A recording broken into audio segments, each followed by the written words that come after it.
It gives me enormous pleasure to introduce my friend Lynette to you. Um, and I don't know, maybe I should introduce myself too, or maybe Lynette, you can try to introduce me after I introduce you. I have your bio right in front of me, and I'm gonna share it with folks. I copied it from an email, and I'm making sure right now that there's no other parts of that email in here. Um, Lynette Davis uses she, her pronouns and is a writer, spiritual companion, and mental health peer advocate trained by the National Alliance on Mental Illness. And she is a part of the Institute for Poetic Medicine. And oh, she's trained by the Institute for Poetic Medicine and in mental health first aid and WRAP. She believes stories can change the world and create meaning in life and enjoys holding sacred space for healing through the expressive arts. And I've seen Lynette dance. It is beautiful to behold. Lynette is also the author of Success to Die For, breaking down assumptions about anxiety, depression, and suicide and their impact on business women, and a contributing author of Illuminate by Barclay Press.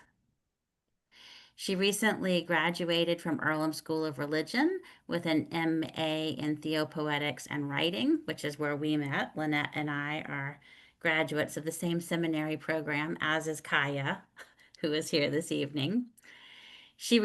Oh, that was you again. And she graduated magna cum laude from Rutgers University with a BA in sociology. She's a member of Ujima Friends Meeting, and her website is listed in the introduction that you're looking at. Lynette, do you want to give a crack at introducing me with no bio to read from? Yeah, sure, Wendy. Okay, so Wendy Cooler also went to Earlham School of Religion and most recently graduated from Lancaster Theological Seminary with her DM. Uh, I know Wendy mostly through many different partnerships that we have collaborated on. Before the incubator, I also partnered with Wendy on Life and Power, where Wendy's ministry really focused on uh, domestic violence as well as just different types of interpersonal violence among families and friends. And Wendy was working in that type of work for many years, and that's when I came to know Wendy. Uh, and Wendy has a wonderful laugh, and Wendy is also most recently featured on Quaker Speak, Laughing for a whole minute. and I would encourage you to check that out. How's that, Wendy? That's very good. Very good. Would you like to add to that? No, I guess I should say that I am the convener of the Friends Incubator for Public Ministry, which is hosting this evening's conversation. So, Lynette, we talk a lot about grief, the two of us, which is how we came to host this conversation. And I wonder if you can tell me a little bit about your relationship to grief.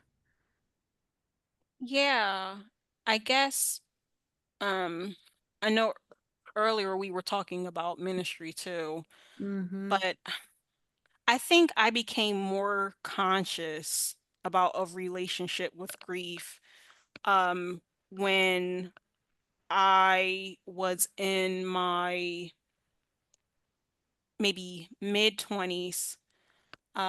I was going through a divorce process. Mm-hmm. um I married very young. I like to say I was very young and dumb. And divorced about 2 seconds after I got married. And at that time, the only thing that I really was thinking about was how broken I was.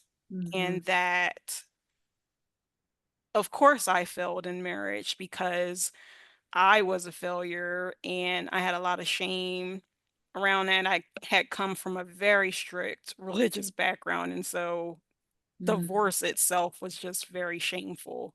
Mm-hmm. Um, and I was so tired of myself that I didn't know what else to do, and I ended up going to a place called The Turning Point. And the only reason why I knew about the counseling center was because I worked in the field of addictions. And back then, when organizations had money, they had those nice workplace workshops. Mm-hmm. And the owner, or I should say the executive director at the time, he's retired now, gave a presentation on codependency. And it spoke so very clear to me into my Mm-hmm. condition that I remembered him.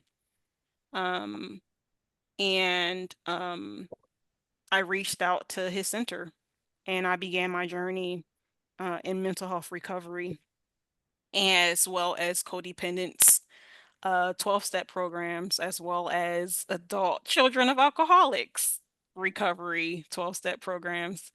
And Mm-hmm. so, in the process of that, what we like to call the peeling the onion and all the layers that come with that, I came to know grief very intimately from those experiences, and it evolved from there. Mm-hmm. Yeah.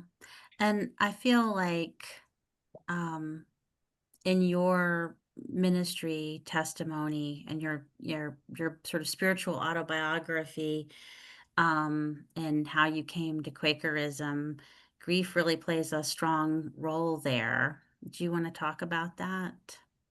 Yeah, so like I said, I um was going to the starting point, which is where I started my mental health recovery journey. And then Mhm. eventually, after encouragement, started going to 12-step meetings and lectures. And I actually met a Quaker in 12-step. Um, and that Quaker invited me to their Quaker meeting. At that time, it was Haddonfield Hmm. Friends in New Jersey. And I remember going, am I going to be the only Black person there? And they were like, "No, of course you won't." So there were 2 other Black people. It was all 3 of us. Um, but it took me a while to go because I was like, "I don't know if I want to be in relationship with church." At that time, a part Mhm. of my anger and the whole divorce thing was this anger towards the church. Not so much God, but Mhm. towards the church, as my marriage and everything was wrapped up in that. For context, I was married to the pastor's son. Mhm. Uh, so I'll give you a little context. And so I didn't want to have anything to do with the church. And by the time I was invited to come visit uh, the Quaker meeting, I had begun to explore and discover or rediscover God for myself Mm. outside of the context of institutionalized religion. And what's interesting is in doing that, in that time away from the church, I kept feeling compelled to be in community with other people once again. And I didn't know what that would look like because I was like, I do not want to go back to the church and the denomination that I came from. And so it was great timing that Mm. led me to say yes to going to that Quaker meeting that day. And I went and I was like, I'm just going to go this one time and I'm never going back ever again so they can stop bothering me. And I went, and the person who invited me was not even there. Instead, I met another Quaker, and that actually ties into this grief talk too, who was an elderly gentleman. And we became instant friends. Mhm. Uh, and um, I never left. And what I didn't know was that elderly Quaker that I became instant friends with, the one who welcomed me since the person who invited me was not there. They did come eventually, they were just very late. Mhm. I did not know that he was dying. Mm. And so for the last, um, maybe within that year, those last months of his life, every Sunday after meeting, me and the friend and him, all three of us would go eat and just spend time with each other. And by the time he finally went on hospice, uh, I got to really just get to know someone at the end of their life. And that really changed the dynamics for me. Mm. Um, and I think that would eventually shape a lot of my ministry calling in time. Mhm. Mhm. Yeah, a lot of what you're saying resonates with me, and I feel like, these are often patterns in friends' lives. People come to find Quakerism with a lot of spiritual wounds and with a real sincere need to find family, chosen family at meeting. And there's something about the intimacy of our meetings. Maybe because for hundreds of years, Quakers really were cousins. We couldn't marry outside of the faith, and certain behavioral patterns were established during that lengthy period of our development to make us behave like family with each other. But also, we work really closely with each other. Like, you and I feel like family. And we lean on each other when things are rough. There's this level of solidarity and cooperation inside of the relationships that are just readily available in Quaker communities that makes us very vulnerable to experiencing loss um, because, we do eventually lose each other. And I wonder if you have thoughts about um, how Quaker community has been helpful or less than helpful um, as it exists for you today in sort of preparing for and processing um, spiritual woundedness and loss. Hmm. So I was still in early, my journey within Quakerism was quite early. The first time I went to a Quaker, I'll just say funeral, a Mhm. Quaker funeral, which was for that friend. His name was David.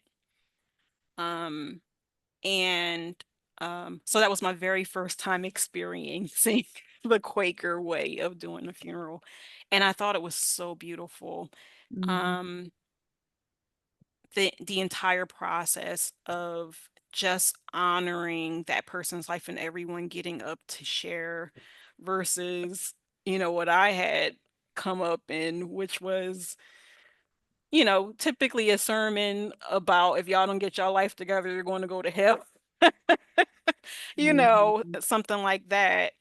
They would spin it, but it was kind of the variation of that. Mhm. Um, and what was significant about that experience when it came to grief, me as a friend, and a friend to David, as well as just being a witness to David's family being there, was that instead of having a message of condemnation, the message in grief was about how much people loved David and how much David's life mattered to them and how it influenced them and inspired them.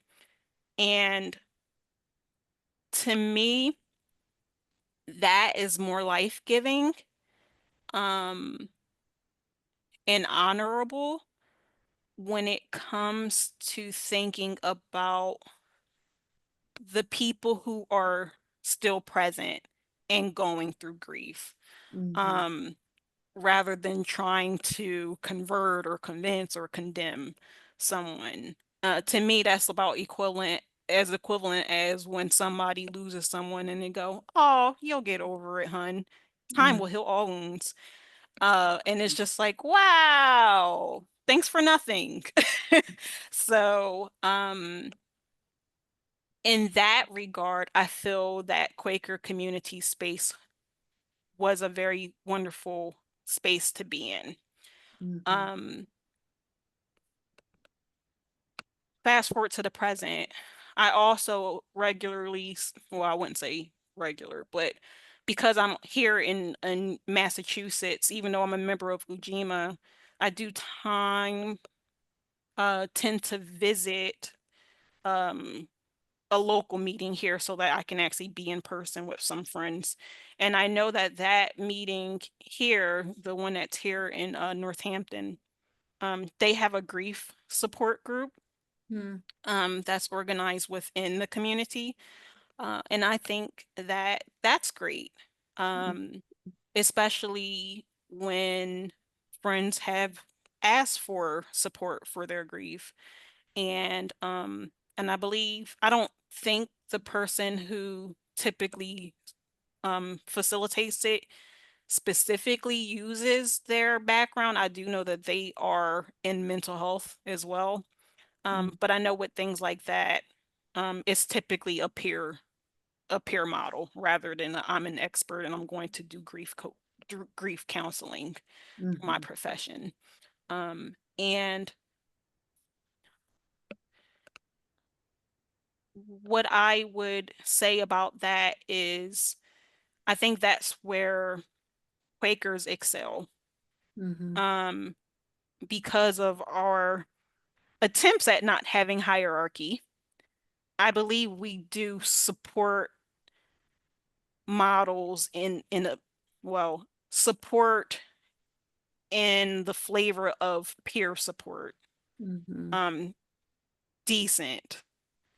But I'm speaking very generally because that depends on your meeting. mhm. Um, I wonder if it depends on your grief as yeah, well. yeah, it depends on your grief as well. Um, because, well, there's many different types of grief, you Mhm, know. I don't want to say, well, there's normal grief, right? Um, so I'll put quotes around that, but there's also anticipatory grief. There's delayed grief. So we can go on. yeah. And of course, there's my special interest, which is everything taboo. I'm really interested in what is taboo in Quaker community, or spent, more than 10 years of my life approaching Quakers in our shame. And I actually came to the conclusion that we are not appropriately grieving, um, things that we are ashamed of, and we just sort of get stuck inside of our shame, and we don't share it with this community that we feel so connected to, like a family. Um, and, families, operate this way too, where the things that we find shameful, the things that we think might cause us to not belong anymore, are so threatening that we bury them, and we don't process them through grief. Um, I A lot of people know this about me. My husband loves to introduce me as his wife who does not forgive. I don't forgive. Um, and I don't forgive because I became convinced that um, forgiveness is not really an emotional or spiritual experience the way that our culture tells us it is, but neither is righteous anger. There was a book I read in 2019 by this ethicist. She's an ethicist and a classicist. Her name is Martha Nussbaum. And the book was called On Anger and Forgiveness. And I picked it up because I very much believed in righteous anger in 2019. And I wanted to expend some of that anger on Martha Nussbaum, this woman that I had never met and would never meet in all likelihood. I read the title and immediately assumed she was going to be against anger and for forgiveness, like a nice liberal. However, Martha Nussbaum is not a nice liberal lady. Um, she makes this argument in the book that what we think of as motivating and righteous anger is actually just the vendetta. Um, that all mammals feel anger, but anger is a short lived emotion. And the thing we call anger is not an emotion at all. It's based in debt and honor culture. That the classical world really revolved around who owed whom what. Um, and this could be applied to everything. For the Romans, um, there were um, if there were square pegs, they hammered them down with some debt, some philosophy of debt, some culture around debt. And what this meant was, people, you know, people, people were, laboring to pay off debts. People were killed as a result of some sort of debt. This was a very eye for an eye or an eye for two eyes kind of people. And in the context of that kind of culture, there would have been, tremendous, um, just moral wounding, as you did things that were culturally expected of you, but were supremely violent. Um, and in order to address the ongoing wounding of everyone in that culture, they came up with forgiveness, which is a cultural solution to a cultural problem.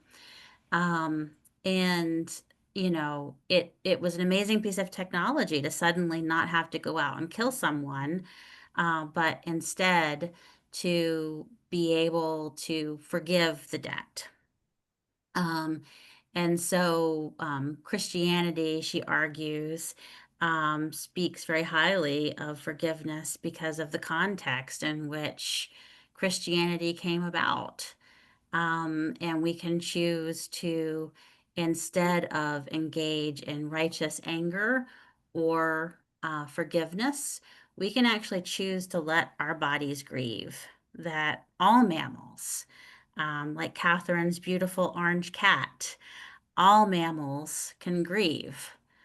And so, um, when we force ourselves, Nussbaum argues, to forgive as opposed to grieve, what we do is we don't get to a place of acceptance. That the final stage of the grief process is acceptance. And that does not mean acquiescence. That many of us really caught in this, belief that our righteous anger leads to justice, immediately cringe and push back on the idea that somehow acceptance would lead to a more just society. But Nussbaum says that, and I have found this to be true in the years since 2019, as I have attempted to practice it, that actually, when we accept the horrible truth of something, we're much more able to do something with it or about it. That we can't address an injustice that we can't appropriately see, because we're caught in cultural expectations of how to see it. That it's actually very liberating to free ourselves from righteous anger and forgiveness, and just let our bodies grieve the way that they want to. And that's a really big part of my ministry story. Um, and I don't see you anymore, Lynette. Where are you?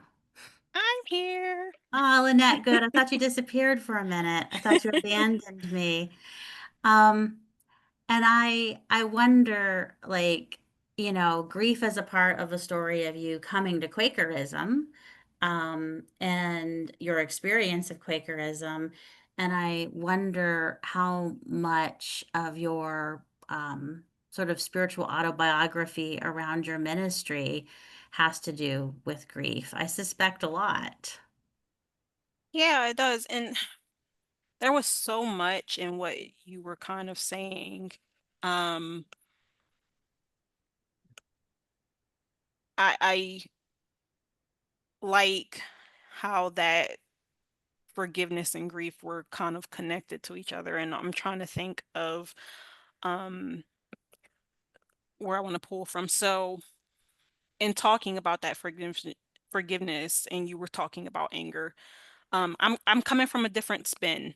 Mm, So because you were talking about grief in stages, and I know what you're the believe that's the 5 stages of grief model. Um, a lot of people bring that up, but what I do know about grief theory is that that theory is actually from the 60s. mm-hmm, And there are now more contemporary models that are coming into play.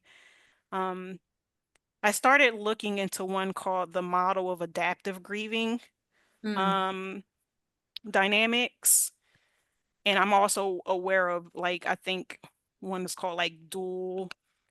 Wait, I think I would like wrote it down. Dual process is another one, um, which are a little bit more contemporary. All of those to say that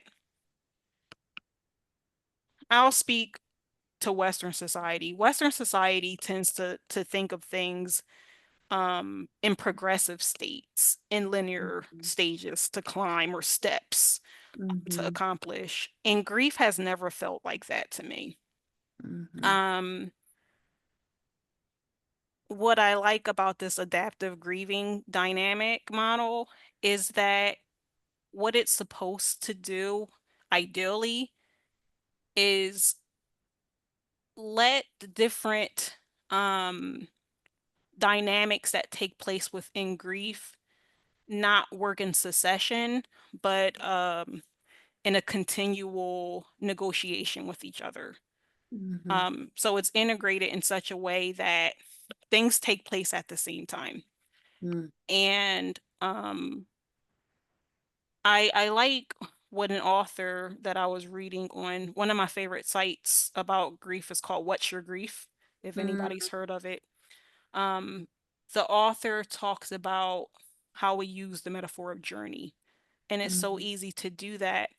Um, but she said, I don't really like using that term anymore because journey feels like you're supposed to be walking forward, and it's this movement that's forward motion, and where are you going, and places you're trying to be, a goal line to run to. And instead, she said, I like the metaphor of a garden. mhm, Um, and what I gained from that was that I have this life, and then I have this garden that I have to tend to that is happening, and that garden is me. And when we think about gardens, we think about seasons. And mhm, I like to think about grief as seasons, mm, or in seasons. Grief for me has been something that's more cyclical, where it's not something that just starts or something I'm trying to get through or move through, or get over. That it's a part of my life. And I have seasons of when it hits me really hard. And that season could be tonight after this call, where all of a sudden I think of my grandmom and I just start crying. And mhm, in that next moment, I might then just start laughing right after I finish crying because I'll think of something funny she did right after I'm done. And then I'll move on and go watch anime or something. mhm, but seasons move that way just within my body, just within my emotional response in that moment. And so um I think about grief that way. And I like that grief is not defined on a linear path because we are not linear people. Hmm. And you said something else too that stirs something up, and I think we'll connect that to the creativity part. I'm not sure if you used the word embodied specifically, but I do remember you saying something about body. Um, and that ties into theopoetics. So I want to Hmm. hold on to that thought. Well, what is theopoetics, Lynette?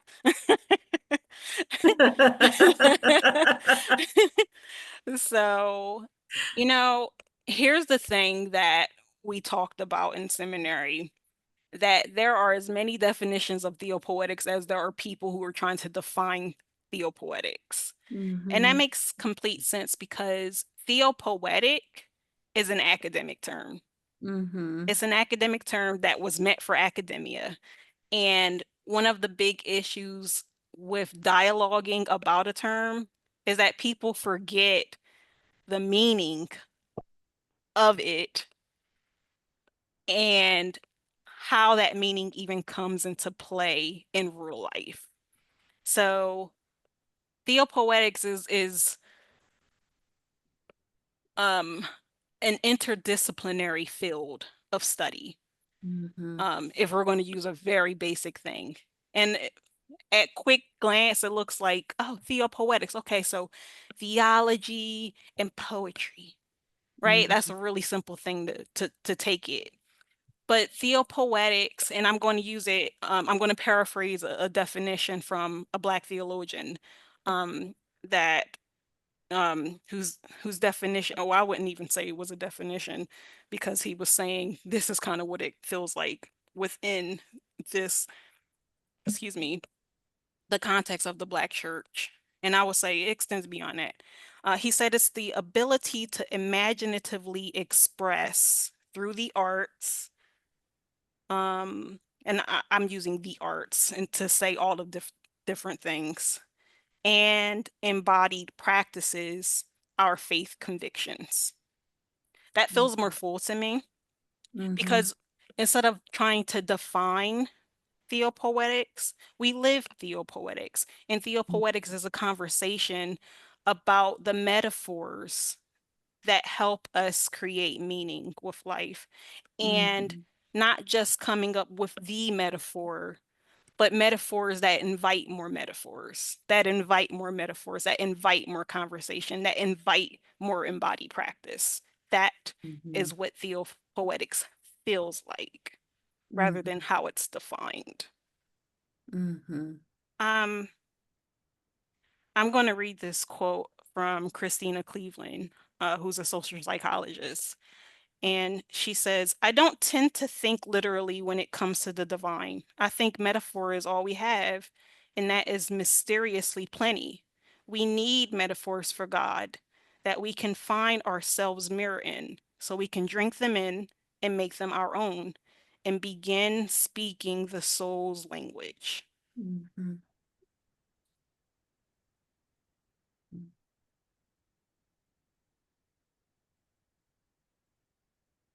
That's so good.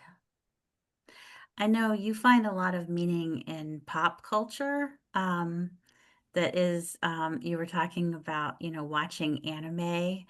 Um, and I wonder about your relationship with media, and the culture around you, and how engaging with that supports you in your ministry work. Yeah, I mean, I'm gonna be very specific. It's more like geek culture with my Star Trek in the background. Um, yeah, so one of the things that I brought up probably in one of the workshops on lament, as I was talking about different art forms in the process of lament, was a show called WandaVision. Mhm. And WandaVision was a spin-off of the Marvel movies. Wanda was the Scarlet Witch, and Vision was like this creation of Tony Stark. Don't worry if you don't know what I'm talking about. It's I have no comics. idea, Lynette, but it's charming nonetheless. Yes, it's common comics. So, because I don't want to say the whole story. Um, Wanda is a witch, Mhm. and her love interest was Vision, who was like, I don't even know what Vision was. Vision was like this entire creation of like metaphysical forms and stuff. Mhm. Vision died in one of the last Infinity War movies for Marvel, and this spin-off was how Wanda was dealing with the grief of losing Vision. And because Wanda's a witch, Wanda essentially put a hex on an entire town and created a world where she and Vision were married and had children. Mhm. And by the end of the show, there was this infamous quote that went viral when that show came out. And I didn't have Netflix at the time, so I didn't watch it, but I saw the quote viraling. And when she had to kind of say goodbye to Vision, realizing I'm in this grief and I made up this imaginary world to Mhm. hold on to my love. Vision said, "What is grief if not love persevering?" Mhm. And a lot of people really, really resonated with that quote. Also, there are people who didn't. Mhm. And that goes back to one of the points we said earlier about there's different types of grief. Mhm. Um, and so going back to your question about tying it into pop culture and everything like that, I love comics and most anime is basically the animation of a lot of Japanese comics called manga. Mhm. So basically I'm a comic geek. Mhm. And I think although that was original to that series, to come up with a line like that, um, one, kudos to the script writers. um, I feel like in order to come up with a quote like that, you have had to experience grief yourself in some way, shape, or form. And of course you have, because we're human. Um, and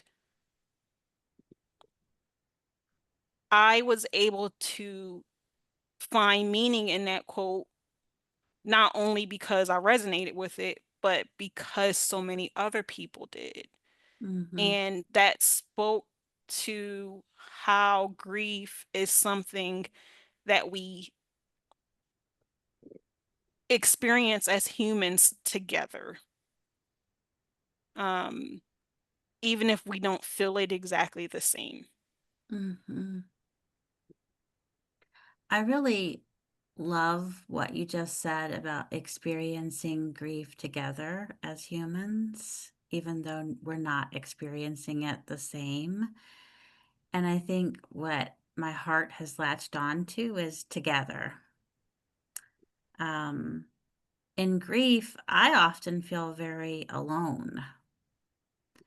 Um, it's hard for me to feel connected to others who I think can't understand the depth of my loss. And I wonder, in your practice of, the theopoetic approach to ministry, um, if there are things you have found help us to connect with others in our grief and grieve together. And, maybe, I mean, I don't know, like, is it necessary to grieve together? I mean, should grief be an isolating experience? I guess I'm sort of assuming already that, we might want to seek others out. I feel like there's this tension, where ministry is a collective practice and grief is so often an isolating practice. Like, is there a bridge there? And, does Theopoetics help us with that? Mm, those are good questions. And uh, the peer response is it depends rather than the Mhm. expert response, right? Um, there was a phrase that I used to hear about people in relationships that were they called loveless relationships. How you were with someone but still felt alone. Mhm. And I think communal grief can feel that way. So even if you are in a space where you're grieving collectively with other people, you can still feel alone in that because you're feeling your grief within your own body. And that's something that your soul is going through. Mm, And yet, because it's not either or, and mm, yet, even in that feeling of aloneness, because there are other people with you, when you peer from that darkness, you will see the light of other people mm, around you, mhm, and you know that that light is there. And mm, sometimes, even if you're not feeling it in that moment, it's going to be nice. I like how in Let Your Life Speak by Parker Palmer, he talks about when he was in that stage of depression where he was just like, I can't. And I totally get it. Um, he didn't really want to be bothered. You know how sometimes people are like, let me make you some food. What would you like? I can't think about what I would like right now. mhm, Like, not right now. I can't, it's too much. Even that is too much. And he had a friend that just came over and just washed his feet, didn't say anything to him. And it was like he was feeling completely alone in his depression. And yet, when that particular phase of the depression tampered, right? Because it can be a wave. He remembered just the comfort of someone washing his feet and being there and not going, pulling Job's friends kind of thing. Are you being mhm, righteous? Is God mad at you? So I think about that. Um, when I when I think about the individual and the collective. And I believe that theopoetics can speak to that um, in ways, and I'm gonna tie it into anger.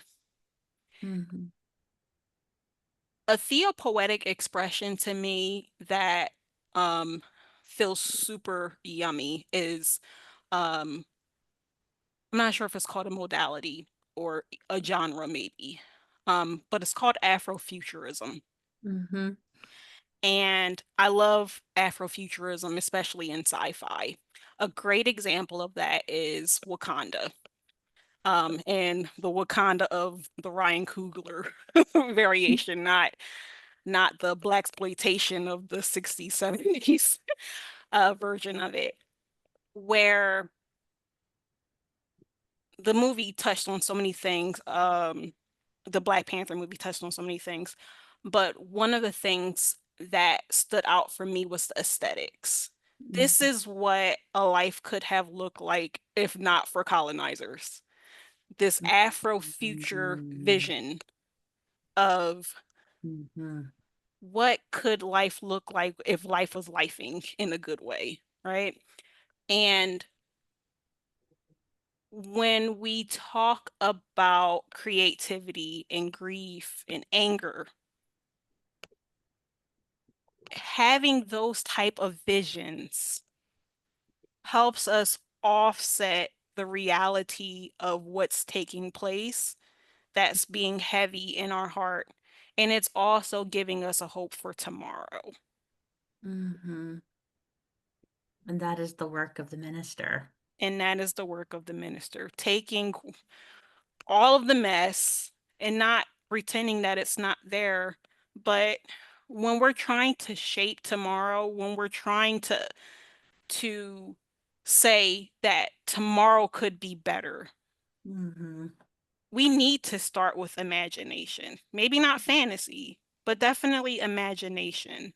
mhm, And I remember you were asking me beforehand about creative process. For me, creative process is about imagination, um, and Mhm. what we can do with that. I I one time someone was asking me, "How do you define creativity?" What? So jokingly, I said, "It's when an idea meets another idea, they fall in love, get married, and have kids." Creativity. Uh, but in all seriousness, Theopoetics introduces ways that we can live into that future, and that future could be a future where that moment, that day, like I said, is not full of deep sorrow, Mhm. um, but a poetic response to a positive memory, or a silly memory, or an angry memory, and Mhm. all of that. Uh, when I was going through the initial stages of my grandmother's death, who had has just passed away this time around Thanksgiving last year, so it's not even been a year yet. So I'm still within the year of my grief. Mhm. I worked with a death doula actually. Mhm. Um, and then I decided to take death doula classes myself. um, One of the things that I was invited to do was to write letters to my grandma. And um, I started to do that, and then it just became journal entries of me Mhm. just talking about all of the things that I missed about her, but more importantly, all the small ways that she enlivened me, um, in such like ways that so easy to like skip right over. Mhm. And in doing that journal practice, I was then able to start creating poetry about this grandmom that was so fabulous and just so bold and passionate. Mhm. And I could take all of that content and those memories and create something new with it and create more metaphors, again, that invited more metaphors and Mhm. even fiction. Uh, Another thing that I started doing while I was in seminary, um, was that I started creating what I call Bible fanfic. I didn't know this about you. Yeah. It started with an assignment. And one of the things that I grieved as a Black feminist, as a womanist, is the language of the Bible and Mhm. how the women were kind of like, and there was this person, and she got a husband, and that was it. And I was like, wait, what happened? Or thanks to this person who was the prostitute, even though that's not what the original context said, the soldiers were able to go hoorah hoorah around the wall and it all went down. Okay, well, I want to hear more about her story. And so I started going back, and my grief was that I couldn't relate to the woman in the the book that I'm supposed to really find myself in. And I need to go back and Mhm. imagine these women's stories. And I started writing my own fanfic, fleshing out their stories for me. Mhm. Mhm. So I hear you saying that sort of channeling one's grief and engaging with it, in creativity, in the spirit of creation, like taking destruction and from those pieces making something new, both connects you to other people. And creates potentiality. There's all of this possibility that opens up out of what is a loss. It doesn't look like a loss. It is. It is a loss. And sometimes it is a horrific loss. Um, but we can together prophetically engage the world in our ministry when we embrace our generativity, our creativity, and embrace the real truth of what we have lost in our grief. Yeah, absolutely. I like um there's another book that I was reading. I think it's God's Part in Our Art.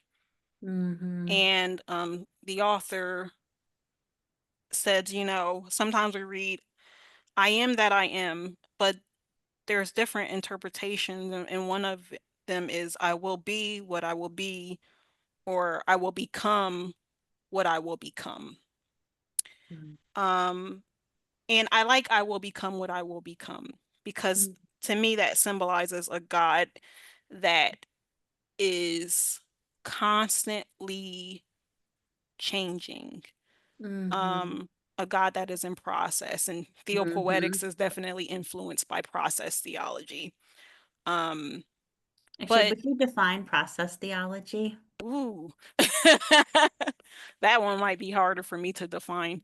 Um, I'm still kind of exploring process theology. So somebody here might actually know more about that than me.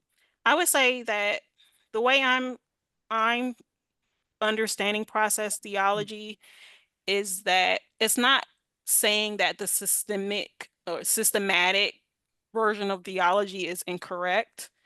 Like, oh, there's this static, unchanging God. God's love is just it's there, right? But what process theology is trying to convey is that because God is poesis, right, in motion, um, this ongoing maker and creator, Mm-hmm. that we are also co-creators in this Mm-hmm. process. Like God has created us with all of these different pieces and substances for us to also become co-creators. And God And is as in we, us. yeah, and as we co-create, God is co-creating within us as well. Mm-hmm. Um, I feel like it's very I'm going to probably mispronounce it. Panentheistic. Oh, yes. Oh, now you've messed me up. It's it's not um, it's not pantheist, it's no, it's not. panentheist. Yeah, panentheist. Yes. Um, which is uh, God is in all and also and Mm-hmm. also we're all in God. You know, Mm-hmm. process theology, I feel borrows from that. Yeah, it's very much a part of it. I agree. All right, Sorry, well, I that's enough distracted theology you. 101. I distracted you by making you define your 50-cent word. Yeah, I'm fine with that. Yeah, Are so there going to be opportunities for questions? There will be. yes. And that was a great question. Wendy, what else would you like me to talk about? Because I did get a little sidetracked with this Oh yeah, definition. sorry. Sorry. Um, well, I actually think that that is a good place. I think, you said a lot in our time together, and I think now might be a good time to turn off the recording and open up the space for questions and reflections, if that's okay. Yeah, that sounds good to me. All right, very good.